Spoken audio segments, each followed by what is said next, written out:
Welcome and thank you for joining us for another episode of Catholicism Unwrapped. I'm Father Andy Vogel. I'm Father Andy Beerman. And in this episode, we'll be talking about the recent ordination of 4 bishops in the Society of St. Pius X. like pseudo ordinations. Well, no, they were valid. They were valid. Yeah. And the subsequent excommunication. We are your hosts, Father Andy the Greater and Father Andy the Lesser. Buckle up, we've got a lot to cover. This is Catholicism Unwrapped. So what have we been up to lately? Well, I was up visiting my sister for the 4th of July, and we actually did put together a boat decoration and costumes for the boat parade. After years of talking about doing it, we actually did it. Everyone ordered a costume, and I picked one up at the Pacelli High School theater department. You raided the drama department I did, closet. Yeah. Right. Nice. So what was the theme, or what were you dressed up as? It was the theme was the Eras tour, it said, since it's the 250th anniversary. Okay. And so you borrowed from Taylor Swift? I guess so. It wasn't my idea. It was someone else's idea. You're not up on the I'm not from that generation. latest Taylor Swift. Yeah. I think I heard that it was called that, but that's about it. Excellent. So I dressed up as a World War II veteran. Oh, some so war. I don't know. Maybe we can send that photo of Betsy and she can flash it up in the Instagram feed. Maybe. It is on the Facebook page for Strawberry Lake residents. Though. Yeah, and how many followers does Strawberry Lake have? I don't know. Only 2 of the people in our group are actually followers on the Facebook page. So not even all of them. So they have at least 2. Right. So, well, great. How about you? What have you been doing? Who knows these days? Driving everywhere. So let's see. I'm going to go spend a week with my family, this coming week. Okay. So, and then I have a wedding the following weekend, up in the Twin Cities here in Minnesota. So a former student from the Newman Center. So one of my, I think like 24 weddings I was invited to in 2026. So, okay. But, is that for sure 24? Somewhere around there. So, some are like 8 or 9 are my parish. Okay. And then the rest are former Newman students. Obviously, I won't be able to go to all of them. I haven't gone to all of them. But yes. So. Well, this has been in the news, and actually, it's a shout out to my niece and nephews and my sister because they wanted us to talk on this topic. Well, great. Shout out to them. SSPX, or the Society of St. Pius X, was started way back actually in 1970 by a French bishop. Yeah, Marcel Lefebvre. Yes. I think that's his name. I mean, I don't really know how to pronounce French, but that's close enough for me. That's how I've heard it said. Yeah. But then, in 1988, Pope John Paul II kind of excommunicated them further because they were ordaining their own bishops. Yeah, it was interesting. I was reading over this letter that Pope John Paul wrote.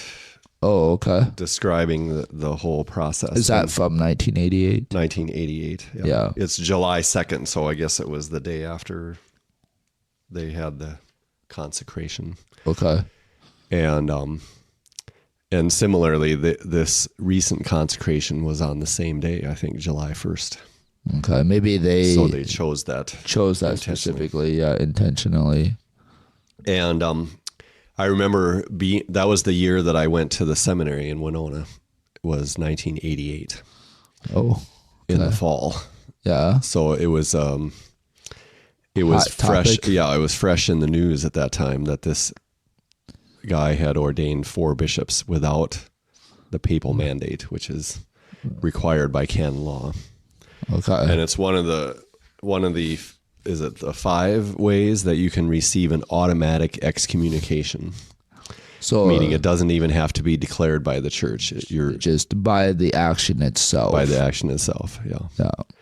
But so the church's statement is not confirming, it's not declaring they're excommunicated, it's confirming, yes, you have been automatically excommunicated. You have done the wrong thing. Right. And but it does mention that there's been this whole process of trying to work on communion, because the initial problem that Lefebvre had was with Vatican II. Yes. Yeah. And whether the council was valid, that in his mind it was teaching heresy or things contrary to the tradition of the church. Yeah. I think especially on religious freedom. Oh, okay. And then I think that after the Novus Ordo, the new mass was instituted, they had problems with that as well. The mass as well. Yeah. But that was not really from Vatican II. It was from subsequent documents. And I think we've talked about it a little bit before, is that the documents of Vatican II didn't actually, in and of itself, call for some of the changes that were made to the mass. Right. But instituted, later. Right. By people in appropriate authority, but not instituted by the documents themselves. Right. Yeah, in fact, Vatican II called for maintaining the Latin language, at least in the parts of the mass that are the same every time. Mm-hmm. And the use of the organ and keeping the artwork and the statues in the church. Yeah. All the things that were done away with in the name of Vatican II. Yeah. Or in the spirit of Vatican II. Yeah.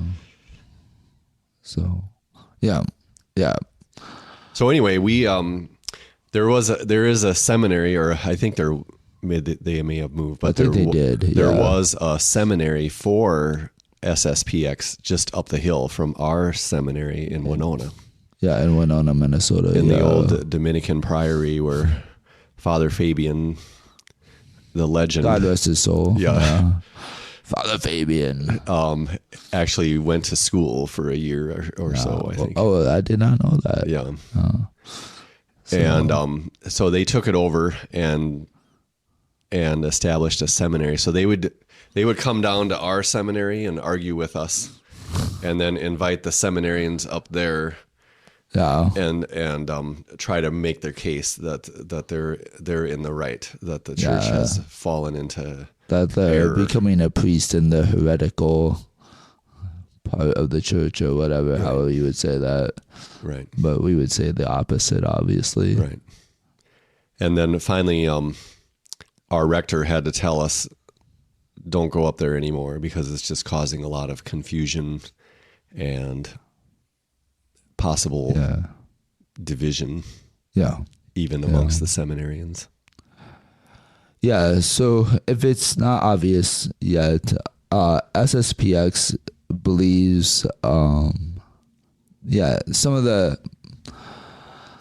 modern things of the church go against some of the things that Pope Pius X warned against, right?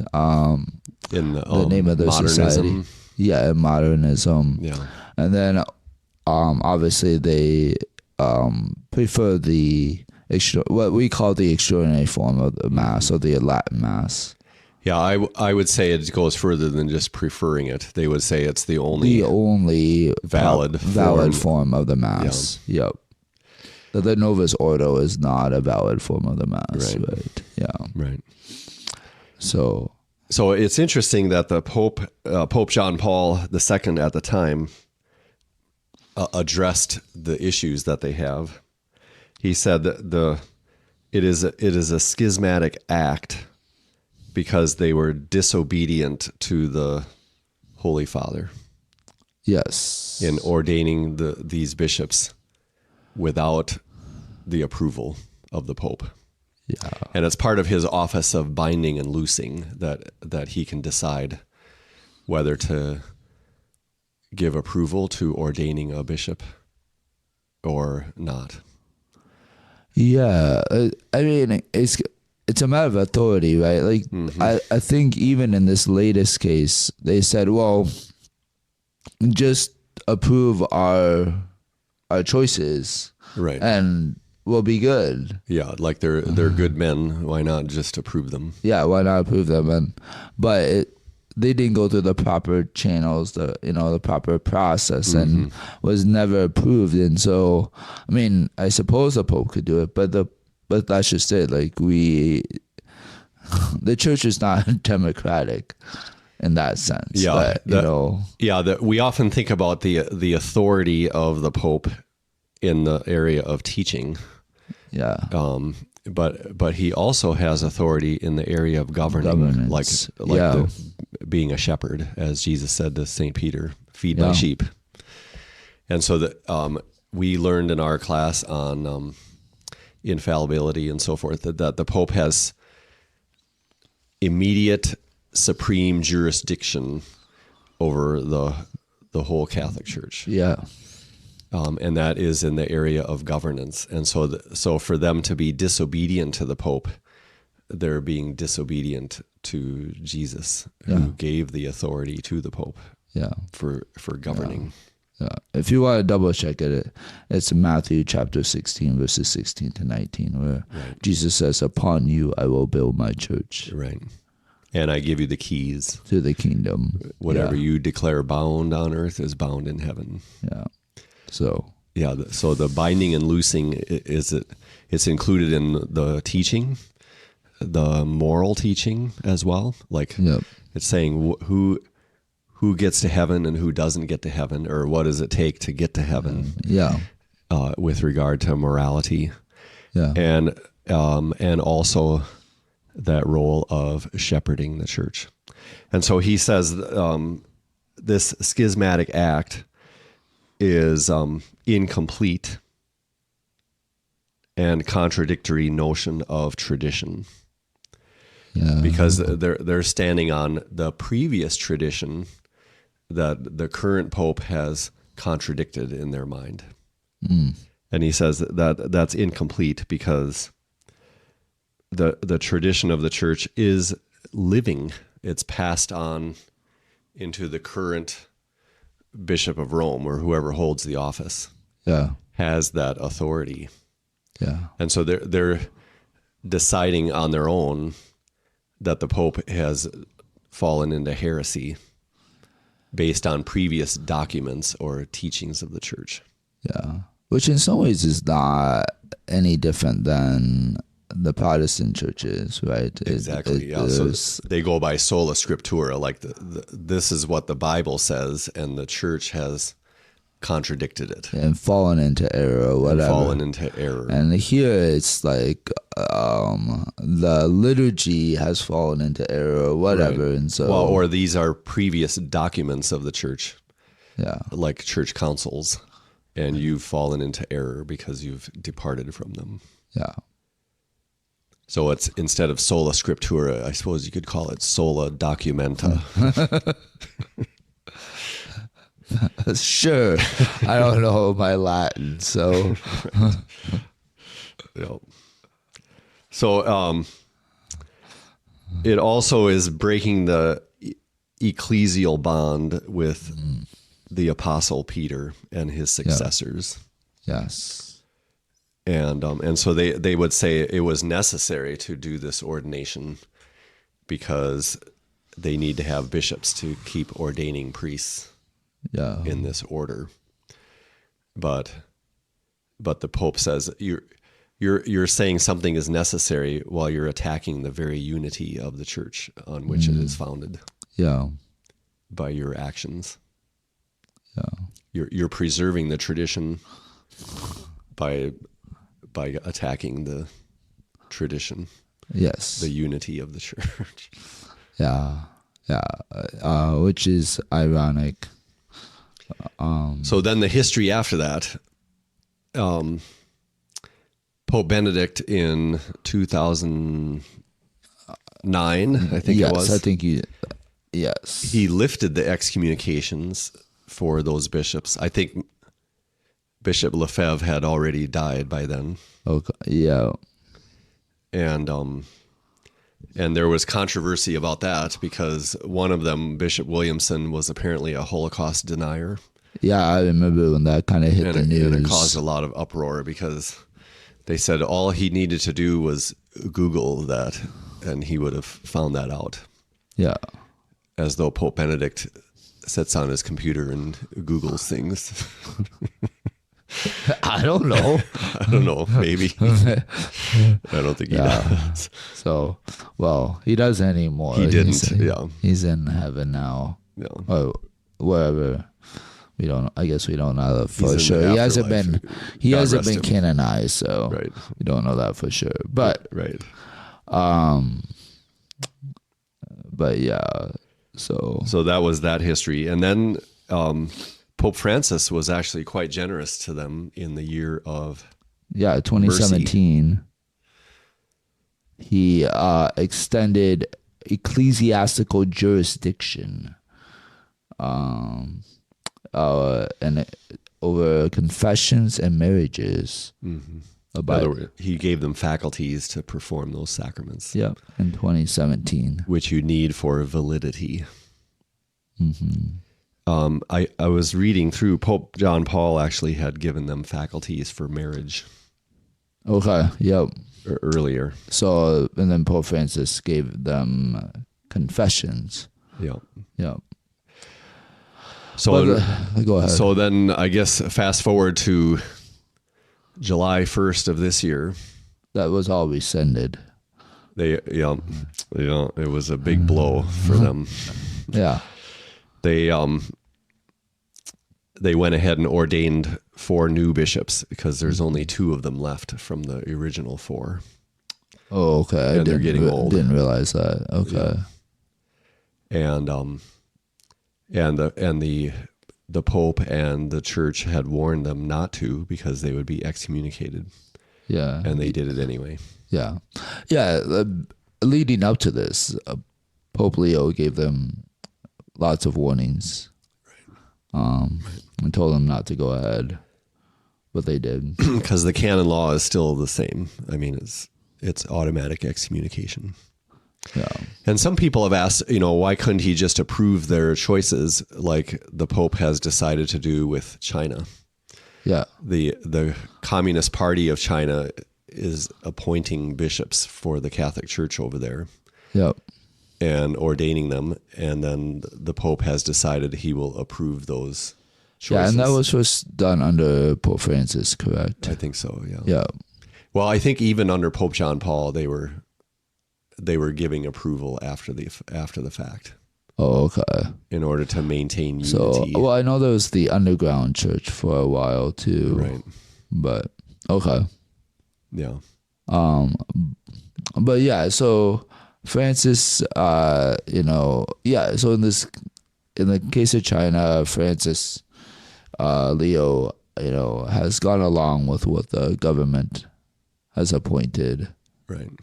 And that differs how from SSPX. Well, I think they still maintain unity with the Church of Rome. Yeah. Well, why can't Pope Leo just, since he's approving the appointments of the Chinese government, why can't he just approve the appointments of SSPX? That was the question. But yeah, I think it goes back to he's the Pope. He can do what he wants. Yeah. He's decided not to approve these. Yeah. And I think it is a different case too, because SSPX, they're actually questioning the authority of the Pope. Yeah. Well, I guess the Chinese Communist Party. Well, in some ways, but I mean, SSPX is also questioning the tradition, you know, and other things. And maybe not all, but some, I think a large majority of them would say that, again, the extraordinary form is the only proper form, or the Latin Mass is the only proper form of the Mass, which is not true. Right. So yeah, so it was interesting. You were reading the history of the order, that there's two other groups that broke off from SSPX, and that was the Fraternal Society of St. Peter. Yep. Which has maintained unity with Rome. The church, yep. And the Sedes Vacantes Society of St. Pius V. Yeah. Which has not, correct. Right. They've gone even further and saying the Pope is not even valid. The see is vacant, in other words. We're awaiting someone to elect the next Pope. Yeah. Which I think is crazy. So another question that came up was, are the lay people that go to SSPX Mass, or are they excommunicated as well? Right, yeah. And that's been a debate in the news and discussions online and so forth. Okay. But the decree says, for sure, the bishop who ordained them, the 4 new bishops, and the other bishop, Fillet, who participated in it, are all excommunicated automatically. Okay. And then what about the priests who belong to the order? It says, whoever adheres to the schism, or schism, however it's pronounced, of the Society of St. Pius X are also excommunicated by that very action. Okay. And that is... that's from canon law as well, 1364. A schismatic incurs automatic excommunication. Yeah. Okay. Yeah. So there's 2 reasons for them being automatically excommunicated. One is consecrating bishops without the papal mandate, and second, following a schismatic act. Yeah. Or dividing yourself from the church. From the church. It's being disobedient to the Holy Father. Yeah. Let's see, there's the definition in here. Okay. Schism is the refusal of submission to the Supreme Pontiff or of communion with the members of the church subject to him. Okay. So they refuse to submit in obedience to his governing authority. Yeah. So what canon was that again? That's 751. Okay. And then in this decree from the Dicastery for the Doctrine of the Faith, it says, according to this Dicastery, in the faithful exercise of the functions entrusted to it, considers it necessary to note that this act constitutes the offense of schism, with the resulting canonical consequences for the sacred ministers and the lay faithful involved. And so that's what you're saying, that anyone who was involved in this ordination or whatever appointment of these bishops are excommunicated. Yeah, if they adhere to the schism, which means they agree that the Pope has fallen into heresy, and it's necessary to follow this group. Yeah. Yep. And claim that this is the true, the only remnant of the true church, and these are the true bishops. Right. Yeah. Yeah, that's all that's left of the Catholic Church. Yeah. Yeah. So they make reference to a previous document from 1996, which was written to Rome to say, are the priests and the lay people that are part of this movement also excommunicated? And it says, well, for the priests, most likely, because they're engaging in ministerial activity and insisting on being involved in this society. Yeah. Where there's already another movement that's in union with Rome. That's the Society of St. Peter. Yep. That they could join that, but they chose not to. So they're still saying we're not in union with the Pope. Yeah. The successor of Peter.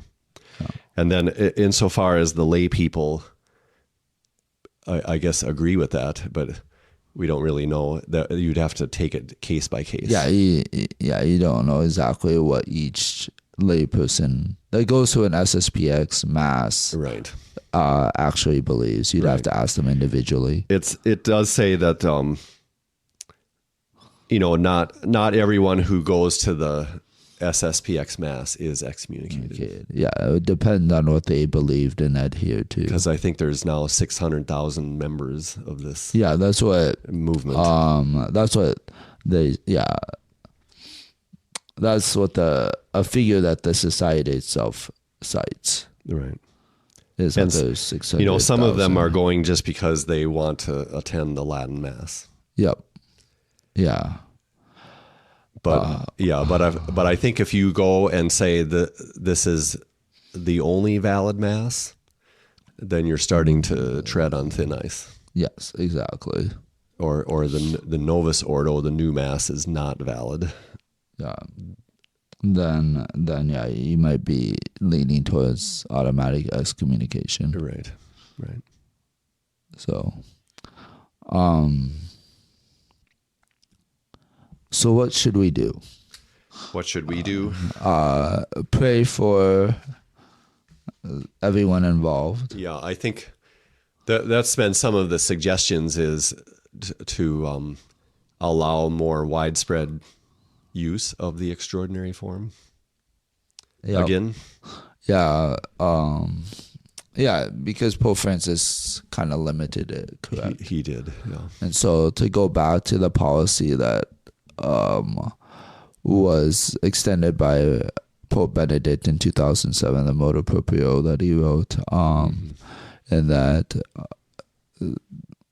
the extraordinary form could not be, or the Latin Mass couldn't be forced on people, but the priest did not need special permission from the bishop to do it. Right. Yeah, and there is certainly a hunger for it, I think, and especially amongst the young people. And we talked about this in a previous episode about, I forget the title of that episode, but the young people wanting truth, goodness, and beauty, and coming back to the church. Why are younger priests more traditional? Yeah. So I think, this is just my opinion, but I think when Pope Benedict allowed it, I think he was looking for some kind of a reform of the liturgy, which takes the best from the traditional Latin Mass and the good things from the Novus Ordo, to combine them, which would be that sense of reverence, the mystery, but also in the language that people can understand. That and so to combine the beauty and the reverence from the extraordinary form from the Latin Mass, combine it with the voice, the language of the people, and other things from the Novus Ordo. Right, like a. I guess that was why they reformed it, so that people would have a better understanding of what's going on at the Mass, so that they could participate more. Yep. Yeah. I just remember, like, in studying Vatican II, that was a big word. It was the active participation. Right. Full conscious and active participation. And some people would argue, though, that I'm participating in the Latin Mass, and praying with the priest, as he's praying silent prayers at the altar. Yeah, that would be a whole nother topic, I guess, the study of the liturgy. Liturgy. Yeah. So, well, anything else? Obviously, it's still heavy on the Pope's heart because he doesn't like to see division. Yeah. And there has to be a movement towards unity. Yeah. And addressing these concerns. But if they're adamant on their position, then we can't be united. Yeah. So otherwise, anything else? I don't think so. Okay. Well, yes. So we need to pray for the unity of the church. Right. Thank you for joining us for another episode of Catholicism Unwrapped. And all things ad majorem Dei gloriam.